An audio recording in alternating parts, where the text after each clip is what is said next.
Two Nazis carrying machine guns. Lukas shudders. There, Anna. It's okay. I put my arms around his shoulders, but there's nothing I can do to soothe him. His eyes dart back and forth, and his mouth moves without sound. Come. I lift him up and he buries his head in my neck. I look around for a side street to take, but there is none, and turning around might attract attention. With a furtive glance to make sure no one is watching, I push the remnants of the ice cream cone toward the gutter with my foot and proceed past the Nazis, who do not seem to notice us. A few minutes later, when I feel the child breathing calmly again, I set him down. Soon we approach the Novokleparsh market. It is hard to contain my excitement at being out again, walking and shopping like a normal person.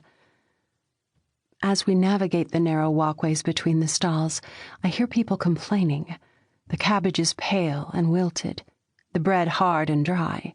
The meat, what there is of it, is from an unidentifiable source and already giving off a curious odor. To the townspeople and villagers, still accustomed to the pre-war bounty of the Polish countryside, the food is an abomination. To me, it is paradise.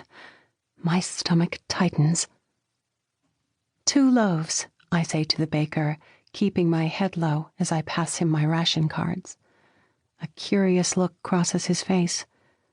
It is your imagination, I tell myself. Stay calm. To a stranger, I know, I look like any other Pole. My coloring is fair, my accent flawless, my dress purposefully nondescript. Krysia chose this market in a working-class neighborhood on the northern edge of town deliberately, knowing that none of my former acquaintances from the city would shop here. It is critical that no one recognize me. I pass from stall to stall, reciting the groceries we need in my head. Flour, some eggs, a chicken, if there is one to be had. I have never made lists, a fact that serves me well now that paper is so dear. The shopkeepers are kind but businesslike. 6 months into the war, food is in short supply. There is no generous cut of cheese for a smile, no sweet biscuit for the child with the large blue eyes. Soon I have used all of our ration cards, yet the basket remains half empty. We begin the long walk home. Still feeling the chill from the wind on the market square, I lead Lukas through side streets on our way back across town. A few minutes later, we turn onto Grodzka Street, a wide thoroughfare lined with elegant shops and houses. I hesitate. I had not meant to come here. My chest tightens, making it hard to breathe. Easy, I tell myself. You can do this. It is just another street.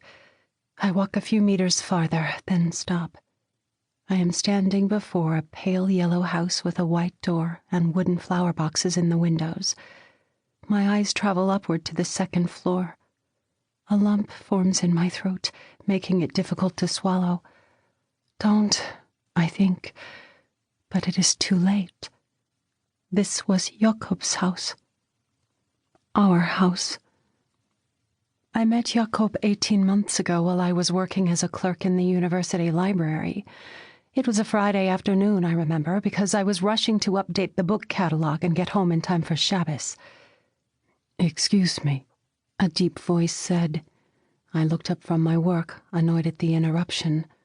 The speaker was of medium height and wore a small yarmulke and closely trimmed beard and mustache. His hair was brown with flecks of red. "Can you recommend a good book?" "A good book?" I was caught off guard as much by the swimming darkness of his eyes as by the generic nature of his request.